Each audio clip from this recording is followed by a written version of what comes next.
Well, I want to praise God. We had a wonderful weekend last weekend down in Deerfield, New Hampshire. Awesome time. And God always makes me feel stupid when it's all said and done. So I count on that every time. Because we looked around and we saw about 30 people counting the cats, dogs, and rats that ran by. And I looked around and I said, well, Lord, you going to have to come through here with a miracle because we're going to just about make gas money. If we do that, we're going to be good. So I'll leave that to you, Lord. If we make gas money, I'll say praise God. And so we got all done, and one of the ladies stood up, and she says, we're going to take an offering for these guys. And they don't take offerings there. They got a box in the back. And then the teaching elder, they don't have a pastor. They can't afford a pastor yet. They've been through splits, and they're real small. They got 3 elders, and one of them preaches. He's a teaching elder until they get a pastor. So he stood up. His name was Rusty. And he said, well, we're planning on doing it next week. We're going to let him come and speak, let you hear him. And then we're going to take a love offering next week. Everybody come prepared. You know, people didn't come prepared to give today. And she said, well, that ain't good enough. And so she said, you guys are the elders, so what can I do? What are we going to do to get them a love offering today? She said, I don't care what's in it, if it's changed, but we got to do something.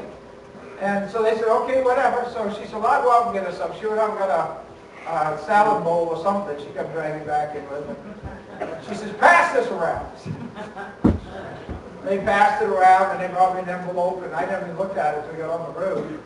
And it was over $1,300 in it. Wow. Yeah. Glory to God. I took the last. I said, okay, God, I look stupid again. So it's, you know, faith with a mustard seed. I made that mistake. I tell everybody else not to. Don't count the heads, count Jesus. And I get caught counting the heads every once in a while. Should know better, because if we count the heads, we couldn't do what we're doing here. It's all Jesus. And he's trying to teach me a lot.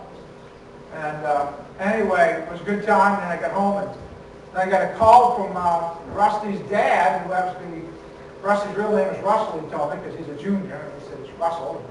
He said, I'm his dad. He said, I wasn't there because I don't go to that church. But my son told me what you guys had to say about miracles. And he says, I want to hear them. I said, okay. He said, where are you going to be next? I said, Wisconsin.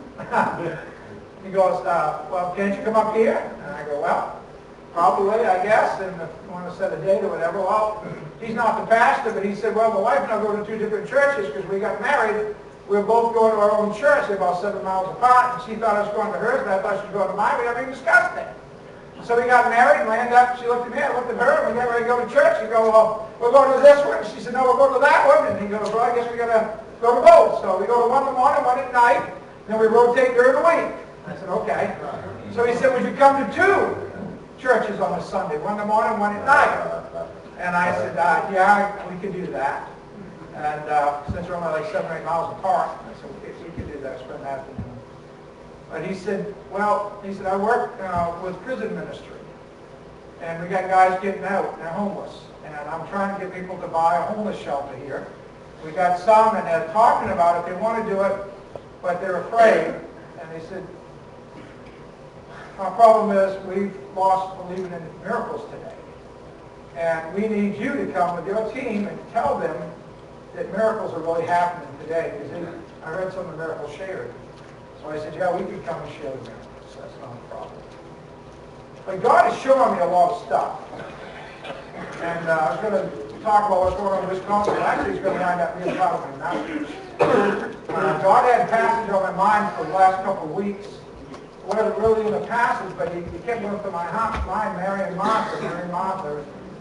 And I go, okay, Lord, what do you want me to do with that? Because I'm doing things I never used to do before. And I'm going to talk about that tonight. That is, instead of just pulling and doing my thing, I'm trying to listen.